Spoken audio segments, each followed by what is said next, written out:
Finally झाला. हो झाला. कसं वाटतं आता फायनली आता फ्लाईट करायला भेटणार हो. आहे. एक्साइटिंग पार्ट ना. एक्साइटमेंट वाटते खूप. युएसला वगैरे जायला. तुम्हाला पेरेंट्स कसं वाटतंय? असं सुरू केलेलं जेव्हा रिसर्च की याला पायलट बनायचं तेव्हा सगळे डोअर क्लोज होते.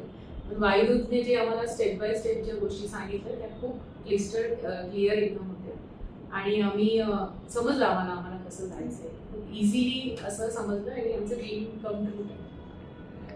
तू कधी डिसाईड केलं पायलट बनायचं? ऍक्च्युली मी 11th मध्ये होतो तेव्हा मी डिसाईड केलं की एकदा मी एअरपोर्टवर गेलेलो कोणाला ड्रॉप करायला, तेव्हा मी बघितलं पायलट्स होते तिकडे.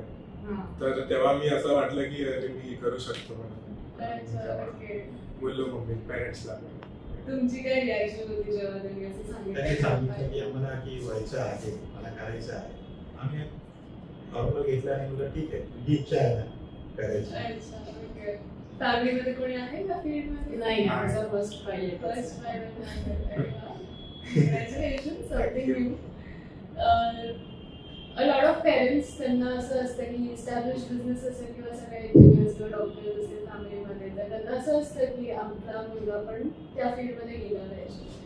You are being very wonderful supportive parents. नवीन काहीतरी ट्राय करायला एनकरेज करताय. तर तुम्ही दुसऱ्या पेरेंट्सला ही मेसेज काय असे दिला म्हणजे आता ह्याच्याकडे बघून बरेच जण मला विचारतात की कसं झालं काय झालं. आता एक माझा मित्र आहे की त्याला तो एकदम सरप्राईज झाला की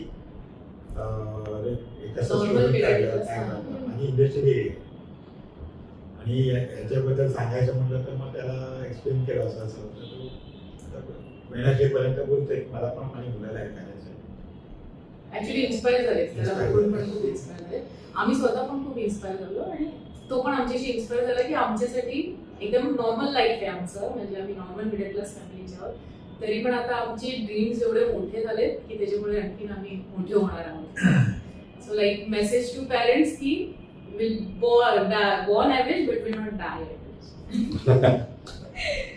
अच्छा. तुम्ही आता जसं म्हटलं लॉट ऑफ फॅमिलीज जेव्हा हे पायलटचं म्हणतात तेव्हा it comes with a lot of commitments also including financial commitment as well. तुम्ही कसं फायनान्सेस मॅनेज?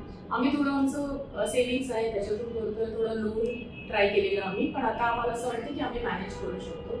लोन पण आहे थोडं म्हणजे आपल्याला सपोर्ट मिळतो मार्केटमध्ये तर करू शकतो.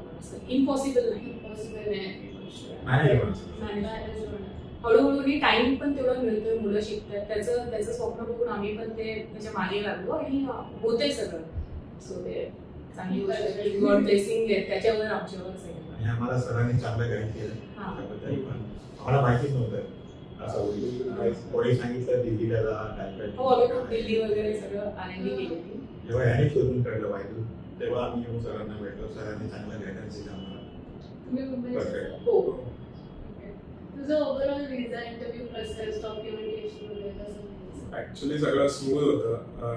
म्हणजे इकडे ॲव्रिल मॅम वगैरे विजाचं पण प्रॅक्टिस करायची आणि विजामुळे खूप जण रिजेक्ट करत होते. माझ्या पुढचे 4 मुलांना रिजेक्ट केलेलं पण मला असा कॉन्फिडेंट होता थोडा की होईल आलं व्यवस्थित. हा ऍक्च्युली त्याची प्रॅक्टिस खूप छान आहे. तो कॉन्फिडन्स त्याच्या फेसवर मेबी तिथे रिफ्लेक्ट झालाच असेल आणि त्याला प्रश्न पण भरपूर विचारले आमच्या दोघांबद्दल पण विचारले. तो ही gone through that. Good. All credit goes to my. तुम्ही जेव्हा वायदूमध्ये आला तुमचे एक्सपेक्टेशन्स वगैरे काय होते? तुमचा सो फार एक्सपिरियन्स कसा आहे? खूप छान. बेस्ट. ज्यावेळेला आम्ही आलो तेव्हा आम्ही ब्लँक होतो. जेव्हा सरांनी आम्हाला गायडन्स केलं त्यावेळेला आम्ही सर तुम्ही नेहमी गाईड करायला मागे उभे असतात. एव्हरी टाइम आम्हाला वाटला काय क्वेश्चन तर तो सॉल्व्ह होतो. म्हणजे आम्ही कुठच्याच क्वेश्चनला अनअन्सर्ड नाही राहिलो. आतापर्यंत जे पण फायनान्शियल सपोर्ट इनफॅक्ट तुम्हीच सांगितलेलं वाईदूने सांगितलेलं कसं कसं मॅनेज करू शकतो. म्हणजे सगळ्या गोष्टी टू बिकम अ पायलट आम्हाला त्या इथूनच कळल्या. म्हणजे आम्हाला आउटसोर्स मध्ये बघायला काहीच गरज नाही. तू स्वतःला कुठे बघतोस 10 वर्ष आता टुडे 10 वर्षानंतर कुठे आहे? मला असं स्वप्न आहे की एमिरेट्स मध्ये असं कॅप्टन म्हणून असावं मी. Which aircraft are you thinking of?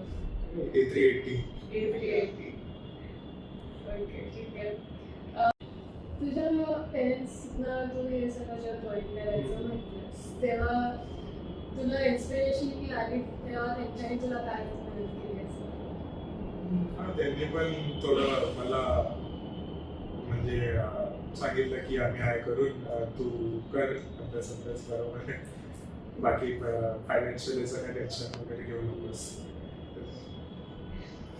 तुम्ही काही चेंजेस बिहेवियर वाईज असे नोटीस केले का हा त्याच्यामध्ये? थोडा डिसिप्लिन झाला तो, कारण की जेव्हा फर्स्ट त्याचं मेडिकल चेकअप झालं तर डॉक्टरने सांगितलं की पायलटचं लाईफ खूप डिसिप्लिन असतं, त्याच्यामुळे असं वाटतंय त्याच्यात ते थोडे चेंजेस आले. तो स्वतः इंडिपेंडेंट व्हायला बघतो, त्याचं जेवण वगैरे त्याचं तो सगळं प्लॅनिंग व्यवस्थित करतो, उपाशी नाही राहणार तो. तो बनवू शकतो, तो राहू शकतो, तो मॅनेज करेल. Okay, thank you so much for your time.